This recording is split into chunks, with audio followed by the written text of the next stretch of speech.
Hi hello friends, ಎಲ್ಲರಿಗೂ ನಮಸ್ಕಾರ. Welcome back to my channel. ಸಮಸ್ತ ಕನ್ನಡ ಜನತೆಗೂ ಹಾಗೂ ನನ್ನೆಲ್ಲ ಪ್ರೀತಿಯ ವೀಕ್ಷಕರಿಗೂ ಯುಗಾದಿ ಹಬ್ಬದ ಆರ್ಥಿಕ ಶುಭಾಶಯಗಳು. ಬನ್ನಿ, ಇವತ್ತು ಯುಗಾದಿ ಹಬ್ಬದ ವಿಶೇಷತೆ ಏನು, ಯುಗಾದಿ ಹಬ್ಬದ ಹಿಂದಿರುವ ವೈಜ್ಞಾನಿಕ ಕಾರಣಗಳೇನು, ಬೇವು ಬೆಲ್ಲ ಸ್ವೀಕರಿಸುವುದರ ಹಿಂದಿರುವ ವೈಜ್ಞಾನಿಕ ಕಾರಣಗಳೇನು, ಯುಗಾದಿ ಹಬ್ಬದ ದಿನ ಯಾವ್ಯಾವ ವಸ್ತುಗಳನ್ನು ಮನೆಗೆ ತಂದರೆ ಶುಭಕರ ಅಂತ ಈ ವಿಡಿಯೋದಿಂದ ತಿಳಿಯೋಣ. ಯುಗಾದಿ ಹಬ್ಬದ ಸಂಕೇತವೇ ಬೇವು ಬೆಲ್ಲ. ಬೇವಿನಲ್ಲಿರುವ ಔಷಧೀಯ ಗುಣ ಅನೇಕ ರೋಗಗಳನ್ನು ದೂರ ಮಾಡುತ್ತದೆ. ಮತ್ತೊಂದು ಅರ್ಥದಲ್ಲಿ ಜೀವನದ ಕಹಿಯನ್ನು ನಾವು ಒಪ್ಪಿಕೊಳ್ಳಬೇಕು. ಆಗ ಒಪ್ಪಿಕೊಂಡಾಗಲೇ ನಮ್ಮ ಅಹಂಕಾರವನ್ನು ಮೆಟ್ಟಿ ನಿಲ್ಲಲು ಸಾಧ್ಯವಾಗುತ್ತದೆ. ಬೆಲ್ಲವು ಎಲ್ಲರಿಗೂ ಇಷ್ಟವಾಗುತ್ತದೆ. ಬೆಲ್ಲದಲ್ಲಿರುವ ಸಿಹಿಯು ಸಂತೋಷದ ಭಾವನೆಯನ್ನು ಸೂಚಿಸುತ್ತದೆ. ಜೀವನದಲ್ಲಿ ಹೊಸತನದ ಬದಲಾವಣೆಯನ್ನು ತರುವಲ್ಲಿ ಬೆಲ್ಲ ಸಹಕಾರಿಯಾಗಿರುತ್ತದೆ. ಇದರ ಮೂಲಕ ಆನಂದದ ಅನುಭವವನ್ನು ಸಹ ನೀಡುವುದು ಇದರ ಅರ್ಥ. ಹಿಂದೂ ಸಂಪ್ರದಾಯದಂತೆ ಯುಗಾದಿ ಹಬ್ಬವು ಹೊಸ ಯುಗ ಮತ್ತು ಹೊಸ ವರ್ಷ ಮತ್ತು ಭವಿಷ್ಯದ ಹೊಸ ಆರಂಭವಾಗಿದೆ ಎಂದು ನಂಬಲಾಗಿದೆ. ಈ ದಿನ ಮನುಷ್ಯ ಬೇವು ಬೆಲ್ಲ ಸೇವಿಸುವುದರಿಂದ ಆರೋಗ್ಯಕ್ಕೆ ಹಲವು ಲಾಭಗಳಿವೆ. ಯುಗಾದಿ ದಿನದಿಂದ ಮನುಷ್ಯನ ಭವಿಷ್ಯ ಚಕ್ರ ಸಹ ಬದಲಾಗುತ್ತದೆ ಎನ್ನಲಾಗಿದೆ. ವರ್ಷದ ಭವಿಷ್ಯವು ಯುಗಾದಿ ದಿನದಿಂದ ಪ್ರಾರಂಭವಾಗುತ್ತದೆ. ಜ್ಯೋತಿಷಿಗಳು ಸಹ ಭವಿಷ್ಯವನ್ನು ಹೇಳಲು ಯುಗಾದಿ ಹಬ್ಬದಿಂದ ಆರಂಭ ಮಾಡುತ್ತಾರೆ. ಹೊಸ ಸಂವತ್ಸರವನ್ನೇ ಪರಿಗಣಿಸುತ್ತಾರೆ. ಹೊಸ ಪಂಚಾಂಗವು ಯುಗಾದಿ ಹಬ್ಬದಿಂದಲೇ ಪ್ರಾರಂಭವಾಗುತ್ತದೆ. ಜ್ಯೋತಿಷ್ಯ ಶಾಸ್ತ್ರದಲ್ಲಿ ಯಾವುದೇ ಕೆಲಸ ಮಾಡಲು ಪಂಚಾಂಗ ನೋಡಲಾಗುತ್ತದೆ. ಪಂಚಾಂಗದಲ್ಲಿ ಖಗೋಳ ಮತ್ತು ಹವಾಮಾನ ಮಾಹಿತಿಯನ್ನು ಒಳಗೊಂಡಿರುತ್ತದೆ. ಇದರಲ್ಲಿ ಆಕಾಶ ವಸ್ತುಗಳು, ಭವಿಷ್ಯದ ಸ್ಥಾನಮಾನಗಳು, ನಕ್ಷತ್ರ ಪ್ರಮಾಣಗಳು ಮತ್ತು ನಕ್ಷತ್ರ ಪುಂಜಗಳ ಪರಾಕಾಷ್ಠೆಯ ದಿನಾಂಕಗಳು ಇರುತ್ತವೆ. ಹೀಗಾಗಿ ಹೊಸ ಪಂಚಾಂಗವನ್ನು ನಾವು ಹೇಗೆ ಆರಂಭಿಸುತ್ತೇವೆಯೋ ಹಾಗೆ ನಮ್ಮ ಹಿಂದೂಗಳಿಗೆ ಹೊಸ ವರ್ಷವೂ ಸಹ ಈ ಯುಗಾದಿಯಿಂದಲೇ ಪ್ರಾರಂಭವಾಗುತ್ತದೆ. ವಸಂತ ಋತುವಿನಲ್ಲಿ ಎಲ್ಲ ಹೊಸ ಚಿಗುರುಗಳು ಹೇಗೆ ಚಿಗುರೊಡೆಯುತ್ತವೆಯೋ ಹಾಗೆ ನಮ್ಮ ಜೀವನದ ಎಲ್ಲ ಕನಸುಗಳು ಇಲ್ಲಿಂದಲೇ ಚಿಗುರೊಡೆಯುತ್ತವೆ ಎಂಬ ನಂಬಿಕೆಯಿಂದ ಇದನ್ನು ಹೊಸ ವರ್ಷ ಎಂದೂ ಸಹ ಆಚರಿಸಲಾಗುತ್ತದೆ. ಯುಗಾದಿಗೆ ಕರ್ನಾಟಕದಲ್ಲಿ ಬೇವು ಬೆಲ್ಲ ಎನ್ನುವುದು ಸಂಪ್ರದಾಯ. ಕಹಿಯಾದ ಬೇವು ಜೀವನದಲ್ಲಿ ಬರುವ ಕಷ್ಟ, ದುಃಖಗಳು, ತೊಡಕುಗಳು, ನೋವುಗಳನ್ನು ಪ್ರತಿಬಿಂಬಿಸಿದರೆ, ಸಿಹಿಯಾದ ಬೆಲ್ಲ ಜೀವನದಲ್ಲಿ ಬರುವ ಸಂತೋಷ, ಸಂಭ್ರಮಗಳ ಸಂಕೇತವಾಗಿದೆ.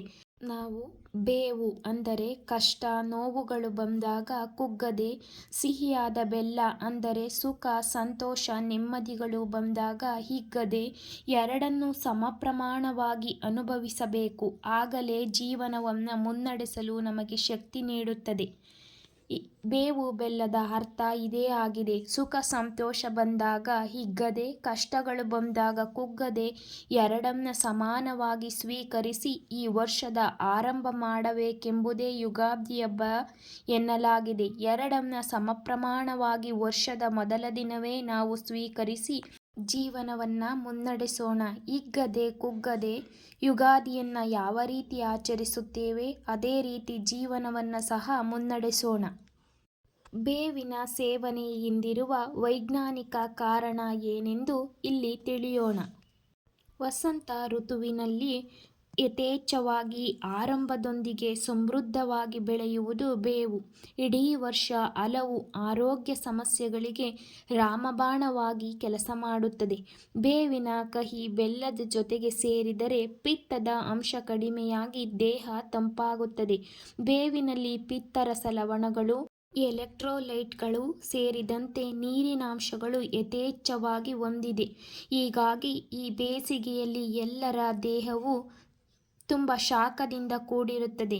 ಆಗ ನಾವು ಬೆಲ್ಲದೊಂದಿಗೆ ಈ ಬೇವನ್ನು ಸೇರಿಸುವುದರಿಂದ ಪಿತ್ತದ ಅಂಶವನ್ನು ಕಡಿಮೆಯಾಗಿ ನಮ್ಮ ದೇಹವನ್ನು ತಂಪಾಗಿಸುತ್ತದೆ. ಹಾಗಾಗಿ ಬೇವಿನ ಸೇವನೆಯಿಂದ ಪಿತ್ತದ ಅಂಶವನ್ನು ಕಡಿಮೆ ಮಾಡಿ ನಮ್ಮ ದೇಹವನ್ನು ತಂಪಾಗಿಸಲು ಸಹಕಾರಿಯಾಗಿರುತ್ತದೆ. ಮತ್ತು ಇನ್ನು ಅನೇಕ ಆರೋಗ್ಯ ಸಮಸ್ಯೆಗಳನ್ನು ಬೇವು ದೂರ ಮಾಡುತ್ತದೆ ಎಂದು ನಿಮ್ಮೆಲ್ಲರಿಗೂ ತಿಳಿದಿದೆ. ಈ ಬೇಸಿಗೆಯಲ್ಲಿ ಕಂಡುಬರುವಂತಹ ಸಿಡುಬು ಇವೆಲ್ಲದಕ್ಕೂ ಸಹ ಬೇವು ತುಂಬ ಸಹಕಾರಿಯಾಗಿ ಸಿಡುಬಿನಂತಹ ಕಾಯಿಲೆಯನ್ನು ಸಹ ವಾಸಿ ಮಾಡಲು ಈ ಬೇವು ತುಂಬ ಸಹಕಾರಿಯಾಗಿದೆ. ಹಾಗಾಗಿ ನಾವು ಬೇವನ್ನು ಸೇರಿಸುವುದು ನಮ್ಮ ಆರೋಗ್ಯಕ್ಕೆ ತುಂಬ ಒಳ್ಳೆಯದು. ಬೆಲ್ಲ ಸೇವನೆ ಎಂದಿರುವ ವೈಜ್ಞಾನಿಕ ಕಾರಣವೇನೆಂದು ತಿಳಿಯೋಣ. ಬೆಲ್ಲದಲ್ಲಿ ನೈಸರ್ಗಿಕ ಖನಿಜಾಂಶಗಳು ಇರುತ್ತವೆ. ಅದರಲ್ಲಿ ಕ್ಯಾಲ್ಸಿಯಂ, ಮೆಗ್ನೀಷಿಯಂ, ಪೊಟ್ಯಾಷಿಯಂ ಹೆಚ್ಚಾಗಿದ್ದು ಬೆಲ್ಲ ಸೇವಿಸಿದರೆ ತೂಕ ಕಡಿಮೆ ಮಾಡಿಕೊಳ್ಳುವುದರ ಜೊತೆಗೆ ಉತ್ತಮ ಜೀರ್ಣಕ್ರಿಯೆಗೆ ಸಹಕಾರಿಯಾಗಿದೆ. ಈ ಬೇಸಿಗೆಯಲ್ಲಿ ಮನುಷ್ಯನ ದೇಹದ ಜೀರ್ಣಕ್ರಿಯೆಯು ತುಂಬ ಕಠಿಣವಾಗಿ ಕೆಲಸ ಮಾಡುತ್ತದೆ. ಹಾಗಾಗಿ ನಾವು ಬೆಲ್ಲ ಮತ್ತು ಹೆಚ್ಚಿನ ನಾರಿನಂಶ ಹೊಂದಿರುವಂತಹ ಆಹಾರ ಪದಾರ್ಥಗಳನ್ನು ಸೇವಿಸುವುದರಿಂದ ಜೀರ್ಣಕ್ರಿಯೆಯು ಚಯಾಪಚಯ ಕ್ರಿಯೆಯು ಚೆನ್ನಾಗಿ ನಡೆದು ಆರೋಗ್ಯವು ವೃದ್ಧಿಯಾಗುತ್ತದೆ. ಬೆಲ್ಲದಲ್ಲಿರುವ ಪೊಟ್ಯಾಷಿಯಂ ಅಂಶವು ದೇಹವನ್ನು ಚೈತನ್ಯವಾಗಿರಿಸಲು ಸಹ ಸಹಕಾರಿಯಾಗಿದೆ. ಹೀಗಾಗಿ ನಮ್ಮ ಹಿರಿಯರು ಯಾವುದೇ ಹಬ್ಬವನ್ನೇ ಆಗಲಿ ವೈಜ್ಞಾನಿಕ ಕಾರಣಗಳಿಲ್ಲದೆ ಸುಮ್ಮನೆ ಹಬ್ಬಗಳನ್ನು ಆಚರಿಸುವುದಿಲ್ಲ. ಬೇವು ಬೆಲ್ಲ ಸೇವನೆಯಲ್ಲೂ ಸಹ ನಾವು ವೈಜ್ಞಾನಿಕ ಕಾರಣಗಳನ್ನು ನೋಡಬಹುದು. ಈಗ ಯುಗಾದಿಯ ವಿಶೇಷತೆ ಏನು, ಬೇವು ಬೆಲ್ಲದ ಹಿಂದಿರುವ ವೈಜ್ಞಾನಿಕ ಕಾರಣಗಳು ಯಾವುವು ಎಂದು ತಿಳಿದುಕೊಂಡಿದ್ದೇವೆ. ಮುಂದೆ ಯುಗಾದಿ ಹಬ್ಬದ ದಿನ ಯಾವ ವಸ್ತುಗಳನ್ನು ಮನೆಗೆ ತಂದರೆ ಶುಭಕರ ಮತ್ತು ಯಾವ ವಸ್ತುಗಳು ಯಾವುದನ್ನು ಸೂಚಿಸುತ್ತವೆ ಎಂದು ನಾವು ತಿಳಿಯೋಣ. ಮೊದಲನೇದಾಗಿ ಹೊಸ ಪಂಚಾಂಗ. ಹೊಸ ಪಂಚಾಂಗ ಕಾಲದ ದೇವತೆಯನ್ನು ಸೂಚಿಸುತ್ತದೆ. ಪಂಚಾಂಗವನ್ನು ಅನೇಕ ದೇವಸ್ಥಾನಗಳಲ್ಲಿ ಕೆಲವು ಮನೆಗಳಲ್ಲೂ ಸಹ ಇದನ್ನು ಓದುತ್ತಾರೆ. ಇದನ್ನು ಪಂಚಾಂಗ ಶ್ರವಣ ಎಂದು ಕರೆಯಲಾಗುತ್ತದೆ. ಮುಂಬರುವ ಭವಿಷ್ಯವನ್ನು ನಾವು ಒಪ್ಪಿಕೊಳ್ಳುತ್ತೇವೆ ಮತ್ತು ಅದನ್ನು ಶ್ರವಣ ಮಾಡಿ ಅದರಲ್ಲಿರುವಂತಹ ವಿಷಯಗಳನ್ನು ನಾವು ತಿಳಿದುಕೊಳ್ಳುತ್ತೇವೆ ಎನ್ನುವುದು ಇದರ ಅರ್ಥ. ಇದು ಕಾಲದ ದೇವತೆಯನ್ನು ಸೂಚಿಸುತ್ತದೆ. ಎರಡನೆಯದಾಗಿ ಕನ್ನಡಿ, ಮಹಾಲಕ್ಷ್ಮೀ ದೇವಿಯ ಸೂಚಕ. ಹಲವೆಡೆ ಮುಂಜಾನೆ ಬೇಗನೆ ಎದ್ದು ತಕ್ಷಣ ಕನ್ನಡಿಯಲ್ಲಿ ಮುಖ ನೋಡಿಕೊಳ್ಳುವುದು ಯುಗಾದಿ ಹಬ್ಬದ ಸಂಪ್ರದಾಯ. ಇದನ್ನು ಕಣಿ ದರ್ಪಣ ಎಂದು ಸಹ ಕರೆಯಲಾಗುತ್ತದೆ. ಕನ್ನಡಿಯು ಸಹ ಮಹಾಲಕ್ಷ್ಮೀ ದೇವಿಯ ಸೂಚಕವಾಗಿದ್ದು ಹಾಗಾಗಿ ಇದನ್ನು ಮನೆಯಲ್ಲಿ ಕನ್ನಡಿ ಒಡೆಯಬಾರದು ಎಂದು ಸಹ ಹೇಳಲಾಗುತ್ತದೆ. ಮೂರನೆಯದಾಗಿ ಕಲ್ಲುಪ್ಪು ಮತ್ತು ಅರಿಶಿನ ಕೊಂಬು. ಇದು ಸಹ ಮಹಾಲಕ್ಷ್ಮೀ ದೇವಿಯ ಸಂಕೇತವಾಗಿದೆ. ಯುಗಾದಿ ಹಬ್ಬದ ದಿನ ಕಲ್ಲುಪ್ಪು ಮತ್ತು ಅರಿಶಿನ ಕೊಂಬನ್ನು ತರುವುದು ಸಂತೋಷ ಮತ್ತು ಸಂಪತ್ತಿಗೆ ಯಾವತ್ತಿಗೂ ಕೊರತೆ ಬರುವುದಿಲ್ಲ. ಹಾಗಾಗಿ ಹೊಸ ವರ್ಷದ ಮೊದಲ ದಿನ ಕಲ್ಲುಪ್ಪು ಮತ್ತು ಅರಿಶಿನ ಕೊಂಬನ್ನು ತರುವುದು ಸಹ ಶುಭಕರ ಎಂದು ಹೇಳಲಾಗಿದೆ. ಇನ್ನು ನಾಲ್ಕನೆಯದಾಗಿ ಅಕ್ಕಿಯನ್ನು ತಂದು ಅದೇ ಅಕ್ಕಿಯಿಂದ ಪಾಯಸವನ್ನು ಮಾಡಿ ದೇವರಿಗೆ ಅರ್ಪಿಸುವುದು ಸಹ ವಾಡಿಕೆಯಾಗಿದೆ. ಇದು ಸಹ ಮಹಾಲಕ್ಷ್ಮಿ ಸ್ವರೂಪವಾದ ಧಾನ್ಯಲಕ್ಷ್ಮಿ ಎಂದು ಪರಿಗಣಿಸಲಾಗಿದೆ. ಹೀಗಾಗಿ ಹೊಸ ವರ್ಷದ ಮೊದಲ ದಿನ ಅಕ್ಕಿಯನ್ನು ತಂದು ದೇವರಿಗೆ ಸಮರ್ಪಿಸಿದರೆ ಯಾವತ್ತೂ ಧನಧಾನ್ಯಕ್ಕೆ ಆಗಲಿ ಲಕ್ಷ್ಮಿ ಕಟಾಕ್ಷ ನಮ್ಮ ಮೇಲಿದ್ದು ಯಾವುದೇ ಧನಧಾನ್ಯಕ್ಕೆ ಕೊರತೆ ಬರುವುದಿಲ್ಲ ಎಂದು ಹೇಳಲಾಗುತ್ತದೆ. ಇನ್ನು ತಾಮ್ರ ಮತ್ತು ಹಿತ್ತಾಳೆಯ ದೀಪ. ಜೀವನದಲ್ಲಿ ಅಂಧಕಾರವನ್ನು ದೂರ ಮಾಡುವುದೇ ಈ ದೀಪ. ಹೊಸ ದೀಪವನ್ನು ತಂದು ದೇವರಿಗೆ ಹಚ್ಚಿ ಪೂಜೆ ಮಾಡುವುದರಿಂದ ನಮ್ಮ ಜೀವನದ ಅಂಧಕಾರವನ್ನು ತೊಳೆದು ಜ್ಞಾನದ ಕಡೆಗೆ ನಡೆಸುತ್ತದೆ ಎಂಬ ನಂಬಿಕೆ ಇದೆ. ಇನ್ನು ಪೊರಕೆ ಕೇಳಲು ಆಶ್ಚರ್ಯಕರ ಎನಿಸಬಹುದು. ಪೊರಕೆಯು ಸಹ ಮಹಾಲಕ್ಷ್ಮಿಯ ಸ್ವರೂಪ. ದಾರಿದ್ರ್ಯ ಲಕ್ಷ್ಮಿಯನ್ನು ತೊಡೆದು ದೂರ ಮಾಡಿ ಮಹಾಲಕ್ಷ್ಮಿಯನ್ನು ನಾವು ಹೊಸ ವರ್ಷದ ದಿನ ಸ್ವಾಗತ ಮಾಡುವುದು ಎಂದು ಇದರ ಅರ್ಥ. ಹೀಗಾಗಿ ಪೊರಕೆಯನ್ನು ಸಹ ಖರೀದಿ ಮಾಡುವುದು ಶುಭಕರ ಎಂದು ಹೇಳಲಾಗಿದೆ. ಇನ್ನು ಕಾಮಧೇನುವಿನ ವಿಗ್ರಹ. ಪಂಚಲೋಹದ್ದೇ ಆಗಲಿ ಅಥವಾ ಬೆಳ್ಳಿಯದ್ದೇ ಆಗಲಿ ಕಾಮಧೇನು ವಿಗ್ರಹವನ್ನು ತಂದು ಪೂಜೆ ಮಾಡುವುದು ಸಹ ಶುಭಕರವಾಗಿದೆ. ಬರೇ ಗೋವಿನ ವಿಗ್ರಹವಲ್ಲದೆ ಹಾಲುಣಿಸುತ್ತಿರುವ ಕಾಮಧೇನುವಿನ ವಿಗ್ರಹವನ್ನು ತಂದು ಪೂಜೆ ಮಾಡುವುದು ಹೆಚ್ಚು ಶುಭಕರ ಎಂದು ಹೇಳಲಾಗಿದೆ. ಹೊಸ ಶ್ರೀಗಂಧವನ್ನು ತಂದು ಪೂಜೆ ಮಾಡುವುದು ಸಹ ಶುಭಕರ ಎಂದು ಹೇಳಲಾಗಿದೆ. ಶ್ರೀಗಂಧವು ಮಹಾಲಕ್ಷ್ಮಿಗಷ್ಟೇ ಅಲ್ಲದೆ ಮಹಾವಿಷ್ಣುವಿಗೂ ಸಹ ಹೆಚ್ಚು ಇಷ್ಟವಾದ ವಸ್ತುವಾಗಿದೆ. ಹಾಗಾಗಿ ನಾವು ಶ್ರೀಗಂಧವನ್ನು ತಂದು ಅದನ್ನು ತೇದು ಮಹಾವಿಷ್ಣು ಮತ್ತು ಮಹಾಲಕ್ಷ್ಮಿಗೆ ಹಚ್ಚಿ ಪೂಜೆ ಮಾಡುವುದರಿಂದ ನಮ್ಮ ಜೀವನದ ಕಷ್ಟ ಕಾರ್ಪಣ್ಯಗಳೆಲ್ಲ ದೂರವಾಗಿ ಸುಖ ಜೀವನವನ್ನು ನಡೆಸಲು ಸಹಕಾರಿಯಾಗುತ್ತದೆ. ಹಾಗಾಗಿ ಶ್ರೀಗಂಧವನ್ನು ಸಹ ನಾವು ಖರೀದಿ ಮಾಡಿದರೆ ಯುಗಾದಿ ಹಬ್ಬದಂದು ತುಂಬ ಒಳ್ಳೆಯದು. ಇನ್ನು ಕವಡೆ, ಮಹಾಲಕ್ಷ್ಮಿಯು ಜನಿಸಿದಾಗ ಕವಡೆಗಳು ಸಹ ಜನಿಸಿದವು ಎಂದು ಹೇಳುತ್ತಾರೆ.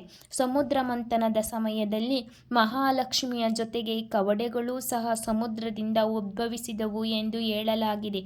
ಹಾಗಾಗಿ ಮಹಾಲಕ್ಷ್ಮೀ ದೇವಿಗೆ ತುಂಬ ಶುಭಕರವಾದ ಕವಡೆಗಳನ್ನು ನಾವು ತಂದು ದೇವರ ಮನೆಯಲ್ಲಿ ಅಥವಾ ಹಣವನ್ನು ಇಡುವ ಕಪಾಟಿನಲ್ಲಿ ಇಟ್ಟು ಪೂಜೆ ಮಾಡುವುದರಿಂದ ವರ್ಷದ ಎಲ್ಲ ದಿನವೂ ಸಹ ನಾವು ಧನಧಾನ್ಯ ಸಮೃದ್ಧರಾಗಿ ಇರುತ್ತೇವೆ, ಹಣದ ಕೊರತೆ ಬರುವುದಿಲ್ಲ ಎಂಬುದು ಇದರ ಅರ್ಥ.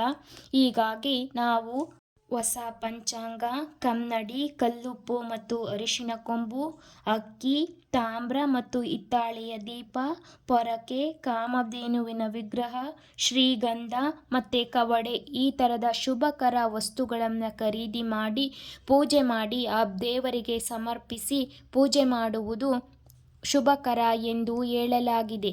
ಈ ವಿಡಿಯೋದಲ್ಲಿ ನಾನು ಯುಗಾದಿ ಹಬ್ಬದ ವಿಶೇಷತೆ ಏನು, ಬೇವು ಬೆಲ್ಲದ ಹಿಂದಿರುವ ವೈಜ್ಞಾನಿಕ ಕಾರಣಗಳೇನು ಮತ್ತು ಯಾವ ಯಾವ ವಸ್ತುಗಳನ್ನು ಮನೆಗೆ ಖರೀದಿ ಮಾಡಿದರೆ ಉತ್ತಮ ಎಂದು ತಿಳಿಸಿಕೊಟ್ಟಿದ್ದೇನೆ. ನೀವೆಲ್ಲರೂ ಸಿಹಿ ಬಂದಾಗ ಹಿಗ್ಗದೆ, ಕಷ್ಟಗಳು ಬಂದಾಗ ಕುಗ್ಗದೆ ಎರಡನ್ನು ಸಮಾನ ಪ್ರಮಾಣವಾಗಿ ಸ್ವೀಕರಿಸುತ್ತಾ ಜೀವನವನ್ನು ಸುಖ, ಸಂತೋಷ, ನೆಮ್ಮದಿಯಿಂದ ಮುನ್ನಡೆಸೋಣ. ಮತ್ತೊಮ್ಮೆ ನಿಮ್ಮೆಲ್ಲರಿಗೂ ಯುಗಾದಿ ಮತ್ತು ಹೊಸ ವರ್ಷದ ಆರ್ಥಿಕ ಶುಭಾಶಯಗಳು. ನೆಕ್ಸ್ಟ್ ವಿಡಿಯೋದಲ್ಲಿ ಸಿಗ್ತೀನಿ ಫ್ರೆಂಡ್ಸ್. ಅಲ್ಲಿವರೆಗೂ take care, bye. Thank you for watching.